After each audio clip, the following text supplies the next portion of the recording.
प्रिय विद्यार्थियों, आप सभी का मेरे YouTube चैनल जियो प्लैनेट कॉर्नर पर हार्दिक स्वागत है। अगर आप इस चैनल पर नए हैं तो इसे सब्सक्राइब ज़रूर करें, साथ ही बेल आइकन को भी प्रेस करें जिससे कि मेरे आने वाले वीडियोस का नोटिफिकेशन आपको तुरंत मिल जाए।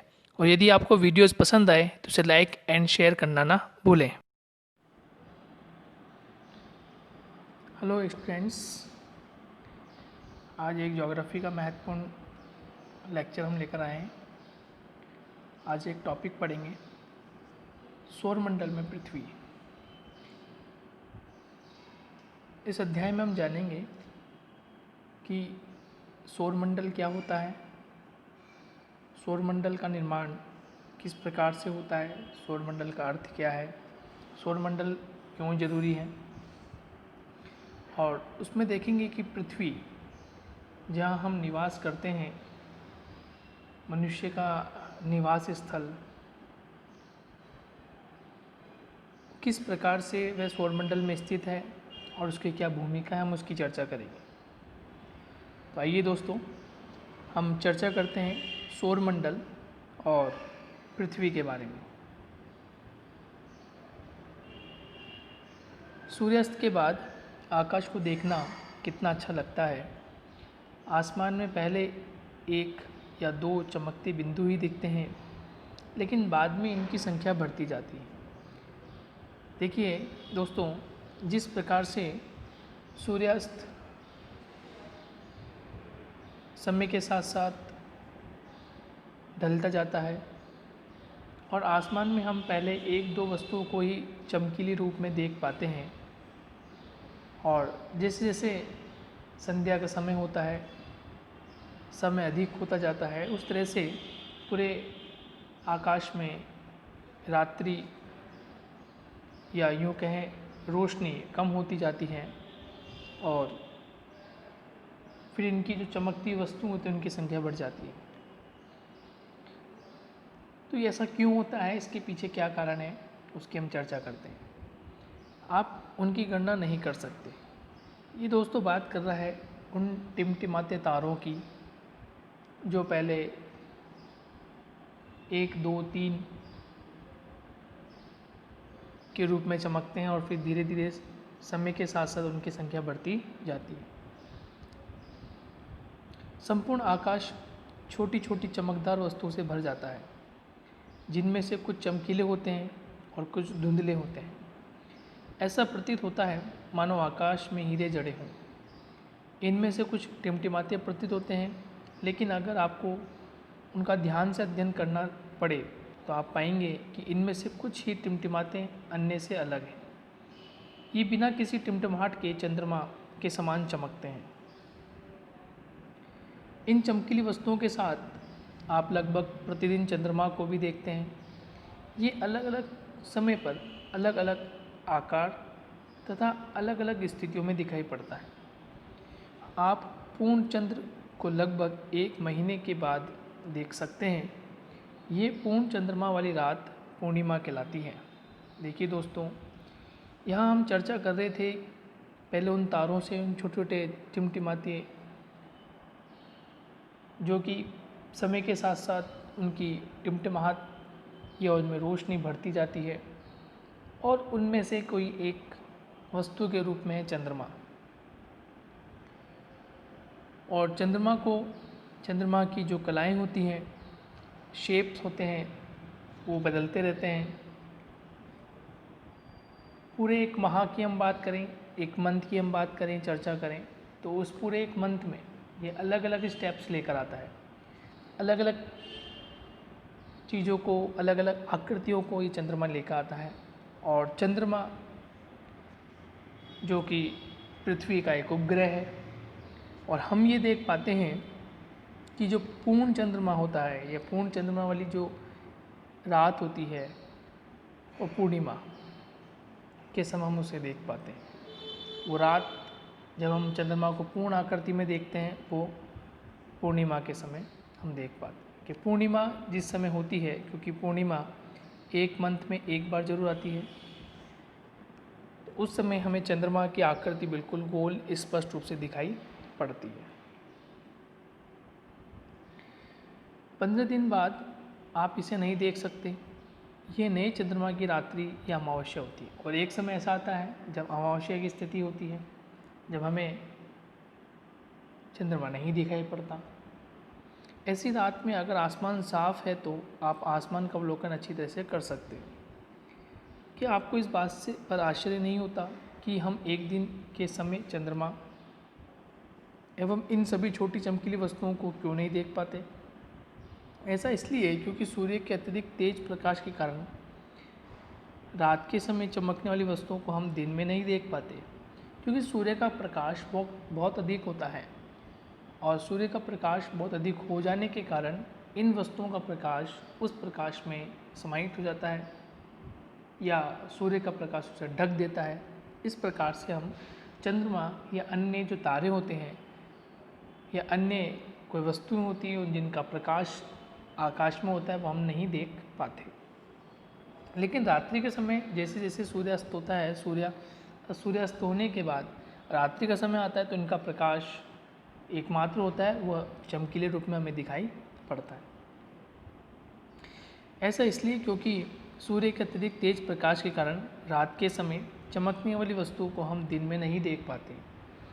सूर्य, चंद्रमा तथा सभी वस्तुएं जो रात के समय आसमान में चमकती है खगोलीय पिंड कहलाती है। ये बहुत इंपॉर्टेंट लाइन है, ठीक है दोस्तों, आप इसके नोट्स बना के चलते जाइए। सूर्य, चंद्रमा वे सभी वस्तुएं जो रात के समय आसमान में चमकती है खगोलीय पिंड कहलाती है। देखिए, सूर्य तो हमें दिन के समय दिखाई देता है, सूर्य का प्रकाश। चंद्रमा ये दिन में भी होता है लेकिन इसका प्रकाश नहीं दिखाई देता उस समय, क्योंकि सूर्य का प्रकाश प्रभावी होता है। लेकिन चंद्रमा आपको दिन के समय ज़रूर दिखाई देगा, रात्रि के समय ज़रूर दिखाई देता है। सभी वस्तुएं जो रात को चमकती हैं, तारे, छोटे छोटे अन्य कोई वस्तुएं, ठीक है, जो रात्रि के समय चमकती है अपना प्रकाश के माध्यम से। इस प्रकार से ये सभी जो पिंड होते हैं वो क्या कहलाते हैं? खगोलीय पिंड कहलाते हैं। क्या कहलाते हैं दोस्तों? खगोलीय पिंड कहलाते हैं। कुछ खगोलीय पिंड बड़े आकार वाले तथा गर्म होते हैं। ये गैसों से बने होते हैं। किससे बने होते हैं? गैसों से। इनके पास अपनी ऊष्मा तथा प्रकाश होता है जिससे वे बहुत बड़ी मात्रा में उत्सर्जित करते हैं। इन खगोलीय पिंडों को तारा कहते हैं। सूर्य भी एक तारा है। तो जितने भी तारे हैं ये स्वयं अपने प्रकाश से चमकते हैं और हमारा सूर्य भी एक प्रकार से क्या है? तारा है, क्योंकि इसका स्वयं का प्रकाश होता है और स्वयं के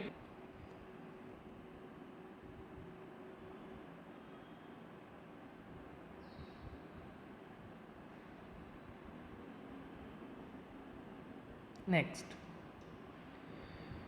रात के समय चमकते हुए अनगिनत तारे सूर्य के समान ही हैं, लेकिन हमसे बहुत अधिक दूर होने के कारण हम लोग उनकी ऊष्मा या प्रकाश को महसूस नहीं करते तथा वे अत्यंत छोटे दिखाई पड़ते हैं। आपने अवश्य ध्यान दिया होगा कि कुछ दूरी से देखने पर सभी वस्तुएं छोटी दिखाई पड़ती हैं। अत्यधिक ऊंचाई पर उड़ रहा हवाई जहाज कितना छोटा दिखाई देता है। रात्रि में आसमान की ओर देखते समय आप तारों के विभिन्न समूह द्वारा बनाई गई विविध आकृतियों को देख सकते हैं। ये नक्षत्र मंडल कहलाते हैं। ध्यान रखिएगा दोस्तों, जितने भी हम विभिन्न प्रकार की तारों का हम समूह जो देखते हैं, विभिन्न प्रकार के तारों का समूह जो होता है वो नक्षत्र मंडल कहलाता है। क्या कहलाता है? नक्षत्र मंडल कहलाता है। अर्सा मेजर या बिग बियर इसी प्रकार का एक नक्षत्र मंडल है।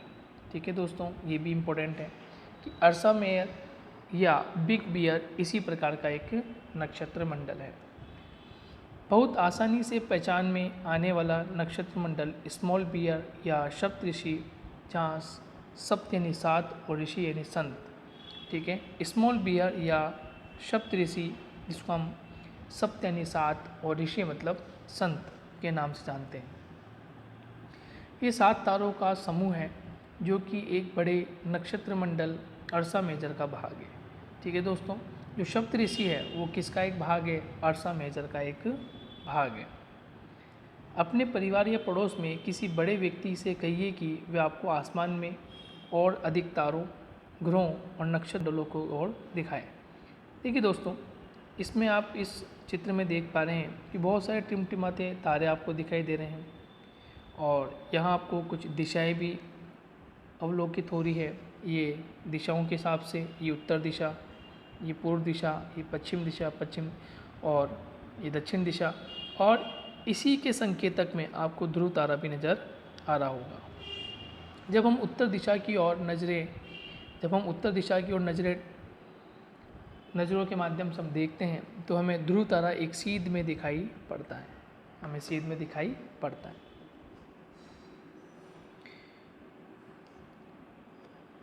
उसके पश्चात प्राचीन समय में लोग रात्रि में दिशा का निर्धारण तारों की सहायता से करते थे।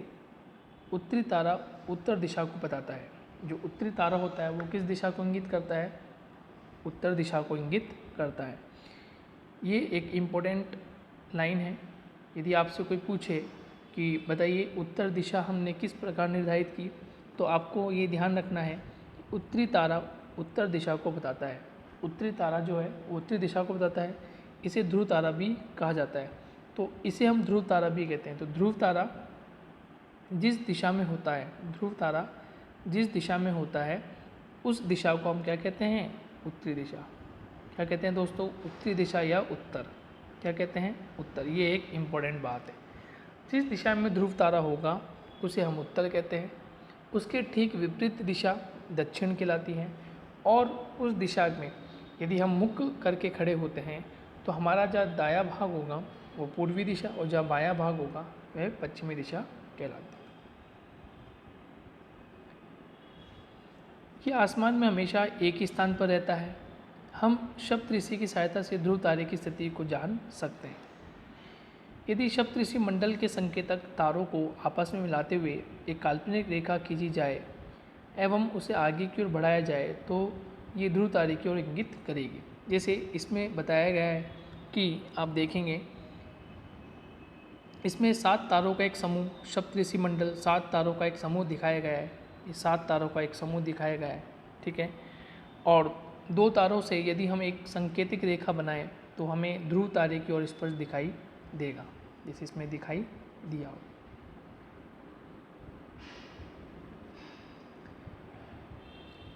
कुछ खगोलीय पिंडों में अपना प्रकाश एवं ऊष्मा नहीं होती, वे तारों के प्रकाश से प्रकाशित होते हैं। ऐसे पिंड ग्रह कहलाते हैं। देखिए जितने भी ग्रह होते हैं, जितने भी प्लैनेट्स होते हैं, उनका क्या नहीं होता? स्वयं का प्रकाश नहीं होता। कुछ खगोलीय पिंडों में अपना प्रकाश एवं ऊष्मा नहीं होती, न ही प्रकाश होता है न ही ऊष्मा होती है। वह तारों के प्रकाश से प्रकाशित होते हैं। तारों के प्रकाश से क्या होते हैं? प्रकाशित होते हैं। ऐसे क्या कहलाते हैं? पिंड। ऐसे पिंड क्या कहलाते हैं? ग्रह, प्लैनेट कहलाते हैं। अंग्रेजी भाषा में इन्हें प्लैनेट कहते हैं। ग्रीक भाषा जो होती है उन्हें प्लेनेटाई कहते हैं। प्लेनेटाई, ठीक है। प्लेनेटाई शब्द से बना इसका अर्थ होता है। तो किस शब्द से बना है? ग्रीक भाषा के शब्द प्लेनेटाई से बना हुआ है, जिसका अर्थ होता है परिभ्रमक अर्थात चारों ओर घूमने वाला, ठीक है दोस्तों। तो ग्रह का मतलब या प्लेनेट शब्द जो आया है ये कहाँ से आया है? ग्रीक भाषा का एक शब्द है प्लेनेटाई, जिसका वास्तविक अर्थ क्या होता है? परिभ्रमक अर्थात चारों ओर घूमने वाला। पृथ्वी जिस पर हम रहते हैं ये एक ग्रह है, ठीक है दोस्तों। अब हम ये जान रहे हैं कि अभी तक हमने तारों की चर्चा की, सूर्य की चर्चा की, चंद्रमा की चर्चा की और किस प्रकार से हम उत्तर दिशा को निर्धारित कर रहे हैं हमने उसकी भी चर्चा की। अब हम ग्रह पर आगे यानी हम प्लेनेट पर आगे, और प्लेनेट की हम चर्चा कर रहे हैं कि प्लेनेट शब्द जो है वो ग्रीक भाषा का प्लेनेटाई शब्द से निकल कर बना है, जिसका अर्थ होता है परिभ्रमक। और हमारी पृथ्वी भी जो है वो एक प्रकार से एक अक्ष होता है, उस अक्ष पर ये घूर्णन करती है और घूर्णन करती हुई सूर्य के चारों ओर चक्कर लगाती है, जिसको हम परिभ्रमण कहते हैं। पृथ्वी जिस पर हम रहते हैं वह भी एक ग्रह है। तो जिस पर हम निवास कर रहे हैं पृथ्वी पर, वो भी क्या एक ग्रह के समान ही है। ये अपना संपूर्ण प्रकाश एवं ऊष्मा सूर्य से प्राप्त करती है, जो पृथ्वी के सबसे नज़दीक का तारा है। पृथ्वी को बहुत अधिक दूरी से, जैसे चंद्रमा से देखने पर ये चंद्रमा की तरह चमकती हुई प्रतीत सी होती है। इस प्रकार हमने देखा कि कौन कौन से इम्पोर्टेंट बातें हैं जो हमें ध्यान रखनी है। उसके बाद दोस्तों, ये कुछ महत्वपूर्ण जानकारी आपके लिए इम्पोर्टेंट है और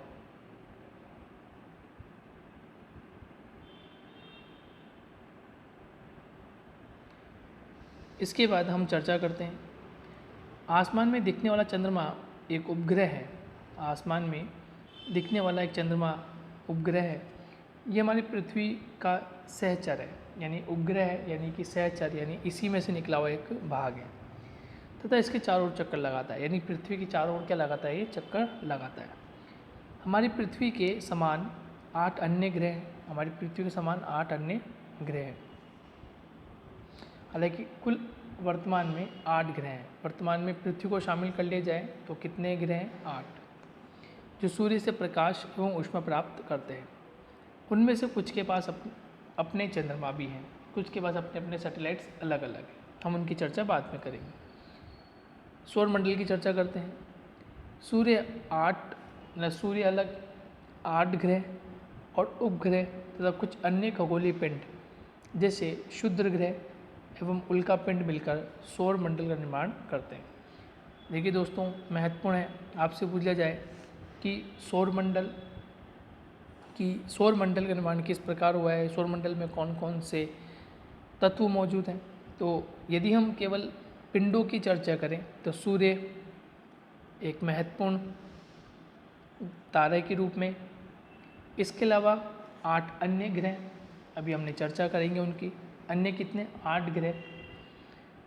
इन 8 ग्रहों के अपने अपने उपग्रह, यानी अपने अपने सैटेलाइट्स होते हैं, अपने अपने उपग्रह होते हैं और कुछ अन्य खगोलीय पिंड होते हैं जैसे क्षुद्र ग्रह, एस्टेरॉइड्स होते हैं, उल्का पिंड, मीटेओराइट्स होती हैं। ये सभी सौर मंडल का निर्माण करते हैं। ये सभी मिलकर किसका निर्माण करते हैं? सौर मंडल। उसे हम सौर परिवार का नाम देते हैं। उसे हम सौर परिवार, सोलर फैमिली या सोलर सिस्टम हम उसका कह सकते हैं। और जिसका मुखिया कौन होता है? सूर्य। इसका मुखिया कौन होता है? सूर्य। यानी कहने की बात ये है कि एक सन, यानी कि पृथ्वी, यानी कि यहाँ सूर्य स्थापित है, यहाँ सूर्य स्थापित है।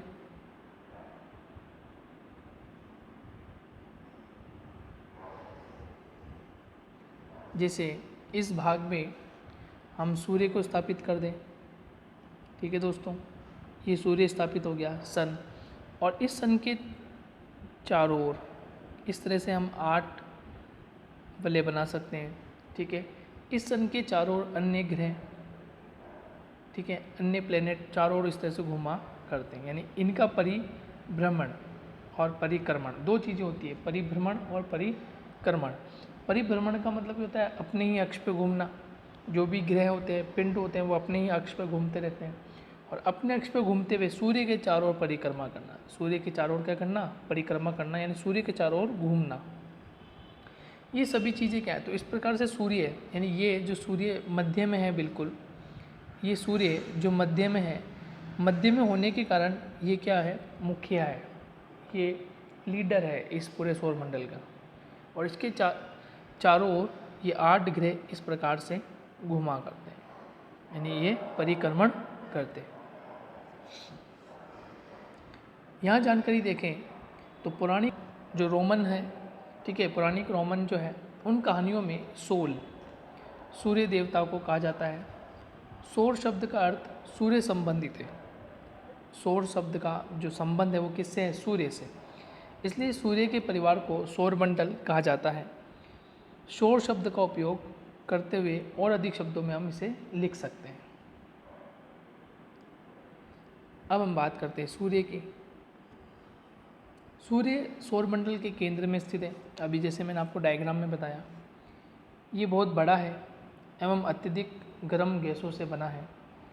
इसका खिंचाव बल इससे सौरमंडल को बांधे रखता है, यानी कि इसमें एक गुरुत्वाकर्षण बल होता है जो सभी अन्य ग्रहों को ये बांध कर रखता है। सूर्य सौरमंडल के लिए प्रकाश एवं ऊष्मा का एकमात्र स्रोत है। यानी सूर्य यदि नहीं होता तो इस पूरे सौरमंडल में जितने भी ग्रह हैं अन्य खगोल पिंड है उनको प्रकाश नहीं मिलता, उनको ऊष्मा नहीं मिलती। तो सूर्य है, तो सूर्य के होने से सौरमंडल में प्रकाश, ऊष्मा, ये सब इनको मिलती रहती है। लेकिन हम इसकी अत्यधिक तेज ऊष्मा को महसूस नहीं करते, क्योंकि सबसे नज़दीक का तारा होने के बावजूद ये हमसे बहुत दूर है। सूर्य पृथ्वी से लगभग 15 किलोमीटर दूर है। ये आप ज़रूर ध्यान रखना। सूर्य और पृथ्वी के मध्य जो डिस्टेंस है वो मैक्सिमम डिस्टेंस कितना है दोस्तों? 15 करोड़ किलोमीटर। 15 करोड़, ठीक है, 15 करोड़ किलोमीटर। 15 किलोमीटर नहीं, 15 करोड़ किलोमीटर दूर है। तो इतना लंबा डिस्टेंस है, और इतना लंबा डिस्टेंस हो जाने के बावजूद भी 8 मिनट 8 सेकंड तक की अवधि में सूर्य का प्रकाश जो होता है वो पृथ्वी तक पहुंच जाता है। यदि मान लीजिए यदि पृथ्वी और निकट होती तो फिर यहाँ पर जो ऊष्मा है या प्रकाश है वो बहुत अधिक होता। तो ये हमने बेसिक जानकारी प्राप्त की सूर्य के बारे में कि सूर्य एक तो केंद्र में स्थित है, बहुत बड़ा है, अत्यधिक गर्म गैसों का बना हुआ है, और ये सौरमंडल के लिए प्रकाश और ऊष्मा उपलब्ध करवाता है। और ये सूर्य और पृथ्वी के लगभग 15 करोड़ किलोमीटर दूर की स्थिति में बना हुआ है। अब हम चर्चा करते हैं ग्रहों के बारे में कि ग्रह कौन कौन से होते हैं। देखिए, हमारे सौरमंडल में 8 ग्रह हैं। कुल कितने ग्रह हैं? 8। जैसे सूर्य से दूरी के अनुसार देखें तो सबसे पहला आता है बुध। सबसे पहले कौन सा ग्रह आता है? बुध, मरक्यूरी हम इसको कहते हैं। मरक्यूरी के बाद आता है शुक्र, विनस कहते हैं, यानी हम चल रहे हैं क्रम से, ठीक है दोस्तों। फिर आती पृथ्वी यानी अर्थ, यानी पहले तो आ गया मरक्यूरी, फिर आ गया विनस, फिर आ गया अर्थ, फिर आ गया मंगल, मार्स, फिर आ गया मंगल, मार्स, ठीक है। फिर आ गया बृहस्पति, जुपिटर, ठीक है, जुपिटर। फिर आ गया शनि, सैटर्न, शनि। फिर आ गया यूरेनस, ठीक है, यूरेनस को बोलते अरुण, ठीक है। फिर आ गया नेपच्यून, इसको बोलते हैं वरुण। यानी इस प्रकार से हम देखें तो हम ये देखते हैं कुल 8 ग्रह हैं। कुल कितने ग्रह हैं? 8। सबसे पहले बुध, फिर शुक्र, फिर पृथ्वी, फिर मंगल। तो ये जो ग्रह कहलाते हैं, यानी ये जो 8 में से 4 ग्रह हैं, बुध, शुक्र, पृथ्वी, मंगल, ये आंतरिक ग्रह कहलाते हैं। कैसे ग्रह कहलाते हैं दोस्तों? आंतरिक ग्रह। उसके अलावा अन्य जो 4 ग्रह हैं, यानी बृहस्पति, शनि, यूरेनस और नेपच्यून, ये जो ग्रह हैं ये बाहरी ग्रह कहलाते हैं। कौन से ग्रह कहलाते हैं? बाहरी ग्रह। देखिए, आंतरिक ग्रह और बाहरी ग्रह, इनको हमने 2 डिवाइड कैसे किया? इनके बीच में यानी कि इन दोनों 4 इधर, 4 मतलब बुध, शुक्र, पृथ्वी, मंगल, और उसके बाद बृहस्पति, शनि, यूरेनस और नेपच्यून के बीच में कुछ क्षुद्र ग्रहों की पट्टी है। कुछ क्षुद्र ग्रहों की पट्टी है। उन पट्टी से ये आंतरिक ग्रह और बाह्य ग्रह के रूप में जाने जाते हैं। तो 4 ग्रह आंतरिक कहलाते हैं और 4 ग्रह बाह्य कहलाते हैं। तो आपसे एक क्वेश्चन पूछ सकता है कि आंतरिक ग्रह या उस क्षुद्र ग्रह के अंदर जो पट्टी है, शुद्ध ग्रह जो पट्टी है, उसके अंदर कौन कौन से ग्रह हैं? तो फर्स्ट 4 जो होंगे, यानी सबसे पहले बुध होगा, फिर शुक्र होगा, फिर पृथ्वी होगी और फिर मंगल होगा। ये 4 आंतरिक ग्रह कहलाएंगे। और 4 बाह्य ग्रह होंगे, उसमें कौन शामिल होगा? देखिए, उसमें बृहस्पति शामिल होगा, शनि, यूरेनस और नेपच्यून शामिल होता है। ठीक है दोस्तों, आगे बढ़ते हैं। सौरमंडल के सभी 8 ग्रह एक निश्चित पथ पर सूर्य का चक्कर लगाते हैं। ये रास्ते दीर्घवृत्ताकार में फैले हुए होते हैं। इन्हें हम क्या कहते हैं? कक्षा। ठीक है, ये क्लास वो क्लास नहीं है जो आप समझ रहे हैं, कक्षा। सूर्य के चारों ओर जो अपने पथ पर गमन करना क्या कहलाता है? कक्षा। ठीक है, और ये एक निश्चित मार्ग पर चक्कर लगाते हैं। बुध सूर्य के सबसे नज़दीक हैं। ये अपनी कक्षा में सूर्य के चारों ओर एक चक्कर लगाने में केवल 88 दिन लेता है। कितने दिन लेता है दोस्तों? 88, यानी 88 दिन में ये पूरे 88 दिनों में एक ही चक्कर सूर्य के चारों ओर एक चक्कर लगा लेता है। शुक्र को पृथ्वी का जुड़वा ग्रह माना जाता है। क्योंकि इसका आकार एवं आकृति लगभग पृथ्वी के ही समान है। अभी तक प्लूटो भी एक ग्रह माना जाता था, परंतु अंतर्राष्ट्रीय खगोलीय संगठन ने अपनी बैठक अगस्त 2006 में यह निर्णय लिया कि ये एक बोना ग्रह है। कैसा ग्रह है? बोना। नहीं तो इससे पहले यानी 2006 से पहले कुल सौरमंडल में कितने ग्रह होते थे? 9। कुल कितने होते थे? 9। अभी आपने कितने पढ़े? 8। एक तो आपने पढ़ा बुध, ठीक है दोस्तों। फिर पढ़ा आपने बुध के बाद शुक्र, फिर पढ़ा पृथ्वी, फिर पढ़ा मंगल, फिर आपने पढ़ा बृहस्पति, शनि, अरुण और वरुण। ऐसे कुल मिला के ये 8 ग्रह, और एक हम शामिल कर लें प्लूटो को, इस तरह से कुल कितने ग्रह होते थे? 9। लेकिन अब प्लूटो जो है वो एक बोने ग्रह के रूप में जाना जाता है, इसलिए वर्तमान में कुल कितने ग्रह? 8।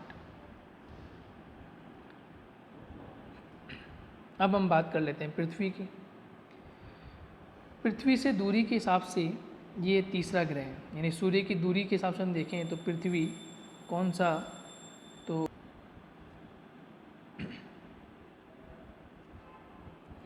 तीसरा ग्रह है। आकार में ये 5वां सबसे बड़ा ग्रह है, यानी आकार के हिसाब से देखें तो 5वां सबसे बड़ा है, और यदि दूरी के हिसाब से देखें तीसरा सबसे बड़ा ग्रह है। ये ध्रुवों के पास थोड़ी चपटी है, यही कारण है कि इसे आकार को भू आप कहा जाता है। इसके आकार को क्या नाम दिया जाता है? भू आप। आकार को नाम दिया जाता है भू आप, यानी इसको हम कहते हैं एक शेप जियोइड। क्या कहते हैं दोस्तों? Geoid shape. क्या शेप है इसका? जियोइड शेप, भू आप शेप है। भू आप का अर्थ होता है पृथ्वी के समान आकार, ठीक है। जीवन के लिए अनुकूल परिस्थितियाँ संभवतः केवल पृथ्वी पर ही पाई जाती है। पृथ्वी ना तो अधिक गर्म है और ना ही अधिक ठंडी। यहाँ पानी एवं वायु उपस्थित है जो हमारे जीवन के लिए आवश्यक है। वायु में जीवन के लिए आवश्यक गैसें जैसे ऑक्सीजन मौजूद है। यही कारण से पृथ्वी सौरमंडल का सबसे अद्भुत ग्रह है। यदि पृथ्वी पर ऑक्सीजन नहीं होती तो फिर इसका कोई औचित्य नहीं होता, यहाँ जीवन नहीं होता। अंतरिक्ष से देखने पर पृथ्वी नीले रंग की दिखाई पड़ती है क्योंकि इसकी 2/3 सतह पानी से ढकी हुई है, इसलिए इसे नीला ग्रह भी कहा जाता है। आपसे पूछे नीला ग्रह किसे कहा जाता है, तो नीला ग्रह पृथ्वी को कहा जाता है। क्यों कहा जाता है? क्योंकि इसकी लगभग 2/3 यानी 2/3 जो भाग है वो किससे? पानी से ढका हुआ है, और पानी से ढका होने के कारण, जल से ढका होने के कारण ये नीला सा भी प्रतीत दिखाई होता है, ठीक है दोस्तों। नेक्स्ट हम बात करते हैं चंद्रमा की। हमारी पृथ्वी के पास केवल एक उपग्रह है, चंद्रमा। तो पृथ्वी का एक उपग्रह है, वो कौन है? चंद्रमा। इसका व्यास पृथ्वी के व्यास का केवल 1/4 है। कितना है? केवल 1/4। ये इतना बड़ा इसलिए प्रतीत होता है क्योंकि ये हमारे ग्रह से अन्य खगोलीय पिंडों की अपेक्षा नज़दीक है। यह हमसे लगभग 3,84,000 किलोमीटर दूर है। जब सूर्य और पृथ्वी की चर्चा कर रहे थे तो सूर्य की दूरी पृथ्वी से 15 करोड़ किलोमीटर थी, लेकिन ये कितना है? ये 3,84,400 किलोमीटर दूर है। अब आप पृथ्वी से सूर्य और चंद्रमा की दूरी की तुलना कर सकते हैं। मैंने आपको दोनों तुलना आपको करके बता दी।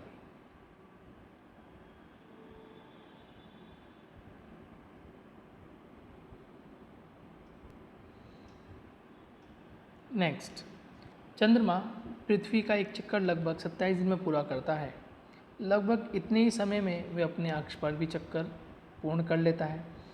इसके परिणाम स्वरूप पृथ्वी से हमें चंद्रमा का केवल एक ही भाग दिखाई पड़ता है। चंद्रमा की परिस्थितियाँ जीवन के लिए अनुकूल नहीं है। यहाँ ना पानी है और ना ही वायु है। इसकी सतह पर पर्वत, मैदान व गड्ढे हैं जो चंद्रमा की सतह पर छाया बनाते हैं। पूर्णिमा के दिन चंद्रमा पर इसकी छाया को देखा जा सकता है। तो इस प्रकार से दोस्तों हमने सूर्य, पृथ्वी और चंद्रमा के बारे में विशेष अध्ययन किया, क्योंकि हमारा टॉपिक क्या है? सौरमंडल में पृथ्वी। तो पृथ्वी एक महत्वपूर्ण टॉपिक है, इसलिए हमने इसकी कुछ बेसिक जानकारी की बात चर्चा कर ली है। अब हम आगे पढ़ेंगे नेक्स्ट अध्याय में।